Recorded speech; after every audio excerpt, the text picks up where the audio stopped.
Baik, bismillahirrahmanirrahim. Assalamualaikum warahmatullahi wabarakatuh. Pertama-tama dan yang paling utama, marilah kita memanjatkan puji dan syukur atas kehadiran Allah Subhanahu wa Ta'ala, karena berkat limpahan rahmat dan hidayahnya lah, sehingga kita semua masih diberi kesehatan hingga saat ini. Baik, saat ini kami dari kelompok 3 akan mempresentasikan materi kami mengenai regulasi diri. Sebelumnya, saya sebagai moderator akan memperkenalkan nama-nama anggota kelompok 3. Kami dari kelompok 3 beranggotakan 6 orang. Yang pertama, saya sendiri, Aprilia Kamisa Putri Surahman. Yang kedua, Teresia. Ketiga, Muhammad Nafis Sabilillah. Keempat, Ananda Apriliani Bulo. Kelima, Adnan Priska Setiaji. Dan yang keenam, Messi Safira BR Sembiring. Beralih ke materi, mengenai pengertian regulasi diri akan disampaikan oleh Ananda Aprilia. Dipersilahkan. Baik, terima kasih Saudara April. Saya akan menjelaskan tentang pengertian dari regulasi diri. Regulasi diri atau biasa disebut dengan self-regulation yang mempunyai arti sebagai proses individu dalam berpikir, mengatur, dan bertindak sesuai dengan apa tujuan yang telah direncanakan. Sehingga individu tersebut dapat memberikan nilai pada kesuksesan atas pencapaian, sehingga timbul rasa untuk memberi rewards pada diri sendiri yang sudah mencapai target tersebut. Regulasi diri memiliki kemampuan seseorang untuk mengontrol, mengatur, meredakan, mengarahkan, dan memantau perilaku untuk mencapai tujuan tertentu. Dengan menggunakan strategi tertentu, bisa melibatkan fisik, kognitif, motivasi, emosi, dan faktor sosial. Baik, bisa dilanjut.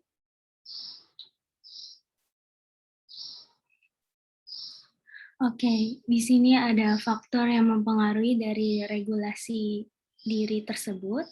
Bandura mengatakan bahwa perilaku manusia dalam regulasi diri ini adalah hasil dari interaksi faktor internal dan eksternal. Nah, saya akan menjelaskan faktor dari eksternal. Ada dua. Yang pertama itu standar. Nah, pada tahap ini biasanya untuk mengevaluasi perilaku diri individu tersebut. Standar ini muncul tidak hanya dengan internal, tetapi juga ada faktor lingkungan yang berinteraksi dengan pengaruh individu, serta membentuk standar mereka sendiri yang akan digunakan untuk mengevaluasi. Standar orang tua itu sangat penting, di mana mempengaruhi standar pribadi anak tersebut. Hal ini terlihat dari cara orang tua membesarkan dan mendidik akan membentuk kualitas dan potensi anak untuk mengembangkan dirinya. Jadi terdapat nih korelasi antara faktor pribadi dengan lingkungan yang ada. Oke, selanjutnya adalah penguatan atau reinforcement. Dalam hal ini, reward diberikan telah menyelesaikan tujuan tertentu. Biasanya dukungan orang tua juga merupakan bentuk dari kontribusi materi atau pujian dan dukungan yang diperlukan sebagai bentuk evaluasi kecil yang diperoleh setelah tercapainya suatu tujuan tersebut. Ketika seorang mampu mencapai standar perilaku tertentu, diperlukan latihan agar perilaku tersebut menjadi terbiasa untuk dipilih oleh individu tersebut. Oke, bisa dilanjutkan oleh teman saya.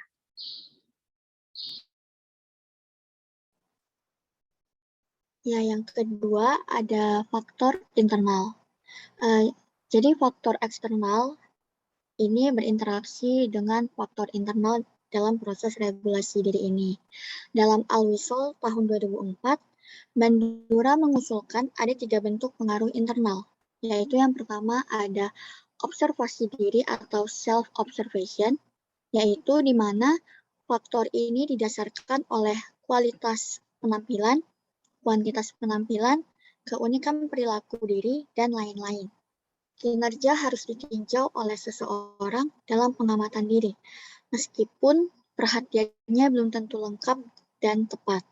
Yang kedua ada proses penilaian atau judgmental process. Proses penilaian ini tergantung pada 4, yaitu standar pribadi, performa acuan, nilai aktivitas, dan yang terakhir ada penyempurnaan performa. Proses penilaian ini membantu seseorang untuk mengoreksi perilaku seseorang tersebut melalui mediasi kognitif. Yang ketiga ada reaksi diri atau self-response. Manusia memiliki standar kinerja yang digunakan untuk menilai diri mereka sendiri. Reaksi diri merupakan respon negatif atau positif terhadap hasil yang dicapai. Boleh di next? Kalau tadi ada menurut Bandura, sekarang menurut Zimmerman dan Pons. Dalam Govern pada tahun 2012, mereka mengungkapkan ada 3 faktor yang mempengaruhi regulasi diri. Yang pertama ada individu atau diri. Faktor individu ini meliputi hal-hal sebagai berikut. Yang pertama ada pengetahuan individu. Semakin banyak dan beragam pengetahuan yang dimiliki individu, maka akan semakin membantu individu tersebut dalam melakukan pengelolaan diri. Selanjutnya, tingkat kemampuan metakognisi. Di sini maksudnya yang dimiliki individu jika semakin tinggi, maka akan membantu pelaksanaan pengelolaan diri dalam diri individu tersebut. Dan yang terakhir ada tujuan yang ingin dicapai. Semakin banyak dan kompleks tujuan yang ingin diraih, maka semakin besar kemungkinan individu tersebut melakukan pengelolaan diri. Yang kedua ada perilaku. Perilaku mengacu kepada upaya individu yang menggunakan kemampuan yang dimiliki. Semakin besar dan optimal upaya yang dikerahkan individu dalam mengatur dan mengorganisasi suatu aktivitas, maka akan meningkatkan regulation pada diri individu tersebut. Dan yang terakhir ada lingkungan. Teori sosial kognitif mencurahkan perhatian khusus pada pengaruh sosial dan pengalaman pada fungsi manusia. Hal ini bergantung pada bagaimana lingkungan itu mendukung atau tidak mendukung. Selanjutnya akan dijelaskan oleh rekan saya. Baik, terima kasih. Selanjutnya saya akan menjelaskan mengenai komponen regulasi diri. Menurut Paul Mister and Heatherton memaparkan beberapa komponen dari regulasi diri. Yang pertama yaitu ada standar. Standar merupakan ideal, cita-cita, tujuan, ataupun keadaan yang ingin dicapai oleh individu. Tanpa adanya standar yang jelas dan konsisten, maka pengembangan regulasi diri akan terhambat. Lalu komponen berikutnya yaitu monitoring. Monitoring merupakan fase pengetesan pada bagian model pengulangan umpan balik, di mana terjadi perbandingan antara keadaan diri yang sesungguhnya terhadap standar yang ada. Untuk itu, seseorang harus mengontrol dirinya. Kemampuan seseorang untuk menjaga tindakannya tetap berada pada jalurnya merupakan bagian penting dalam mencapai regulasi yang sukses. Kegagalan seseorang untuk menilai dirinya secara akurat juga dapat menghalangi kesuksesan regulasi diri. Yang ketiga yaitu ada fase tindakan atau operasi. Jika pada saat fase pengetesan seseorang mendapati bahwa kondisi yang dimiliki lebih rendah daripada standar yang ada, maka proses berlanjut dengan melakukan perubahan. Kegagalan regulasi diri pada fase ini biasanya dikarenakan ketidakmampuan seseorang untuk melakukan perubahan meskipun telah ada standar yang jelas dan telah berupaya melakukan monitoring secara efektif. Berikutnya,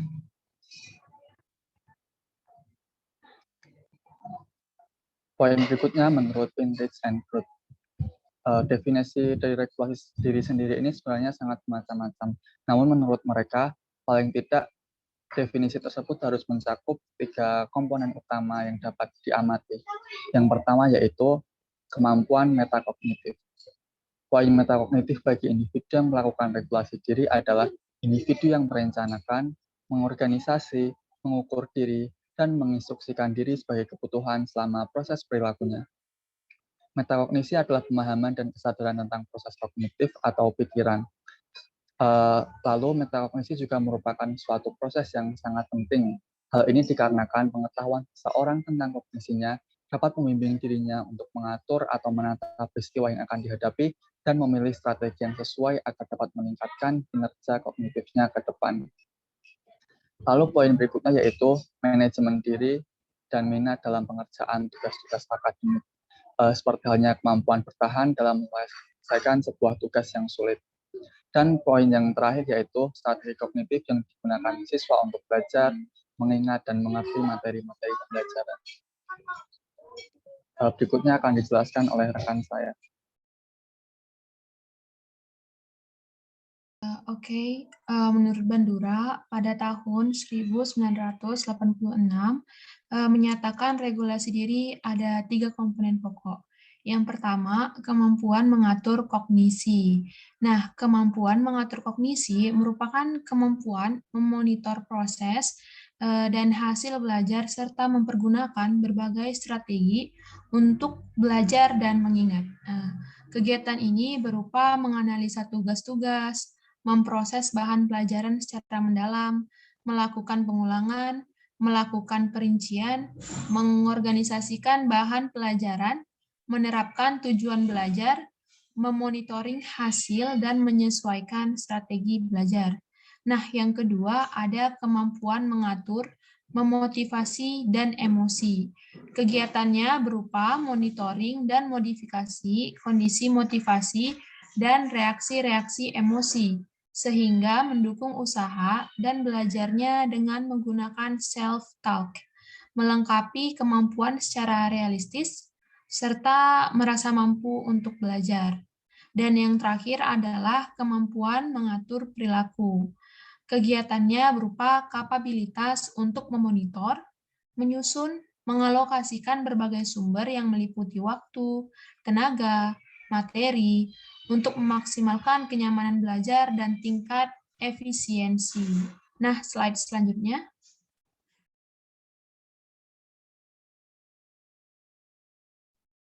Oke, terdapat aspek-aspek regulasi diri menurut Bandura, Xiang, dan Zimmerman. Yang ini terdiri dari 5 aspek. Yang pertama, mengatur standar dan tujuan, ataupun setting standard and goals.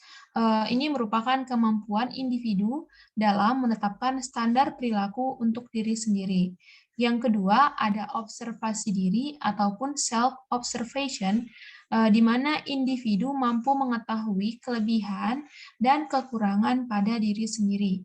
Yang ketiga, ada evaluasi diri ataupun self-evaluation, di mana individu mampu menilai diri sendiri sesuai dengan standar yang telah ditetapkan.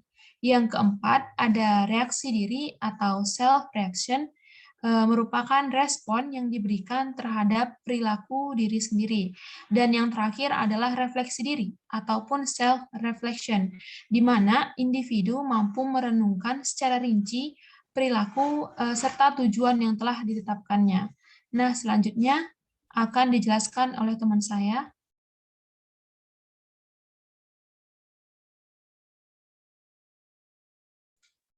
Oke, selanjutnya ada menurut Zimmerman, 1989, regulasi diri mencakup 3 aspek yang diaplikasikan dalam belajar. Yang pertama, ada metakognitif, yakni bagi individu yang melakukan pengelolaan diri adalah individu yang merencanakan, mengorganisasi, mengukur diri, dan menginstruksikan diri sebagai kebutuhan selama proses perilakunya, misalnya dalam hal belajar. Lalu yang kedua ada motivasi, yakni keuntungan motivasi ini ialah individu memiliki motivasi intrinsik, otonomi, dan kepercayaan diri tinggi terhadap kemampuan dalam melakukan sesuatu. Lalu yang ketiga ada perilaku. Zimmerman dan Pons mengatakan bahwa individu memilih, menyusun, dan menciptakan lingkungan sosial dan fisik seimbang untuk mengoptimalkan pencapaian atas aktivitas yang dilakukannya. Selanjutnya ada langkah-langkah dalam regulasi diri. Yang pertama, ada observasi diri atau memonitor diri sendiri, yakni ketika observasi dilakukan akan menghasilkan persepsi tentang kemajuan. Hal itu juga dapat memotivasi seseorang untuk meningkatkan kinerjanya dengan mengubah apa yang telah dilakukannya. Lalu yang kedua, ada evaluasi diri atau menilai diri sendiri, yakni menentukan apakah tindakan yang dilakukan sesuai dengan apa yang diinginkan, yaitu sesuai dengan standar pribadi individu tersebut. Lalu yang ketiga ada reaksi diri, mempertahankan motivasi diri sendiri, yakni menciptakan dorongan untuk perilaku diri sendiri, mengakui dan membuktikan kompetensi yang dimiliki, kemudian merasa puas atas diri sendiri sehingga dapat meningkatkan minat dalam mengerjakan sesuatu, dan tangguh dalam menghadapi berbagai tantangan yang ada. Oke, selanjutnya akan dijelaskan oleh rekan saya. Nah, pada dasarnya regulasi diri terbentuk dari penggabungan faktor eksternal dan internal yang saling berhubungan. Pada faktor eksternal, regulasi diri dipengaruhi oleh dua cara. Yang pertama, memberikan standar pribadi dalam mengevaluasi tingkah laku yang didapat dari hasil interaksi. Yang kedua, memberikan penguatan atau reinforcement. Selanjutnya adalah faktor internal. Regulasi diri dipengaruhi oleh tiga cara. Yang pertama, perilaku mengobservasi diri atau self-observation terhadap perilaku yang dimunculkan oleh individu. Yang kedua, memberikan penilaian dari tingkah laku tersebut atau judgmental process, yakni seseorang membandingkan perilaku individu dengan norma pribadi dan norma yang ada di dalam masyarakat. Yang ketiga, timbul reaksi diri afeksi atau self-response, di mana hasil penilaian tersebut akan menentukan individu akan mendapatkan hukuman atau hadiah. Slide selanjutnya.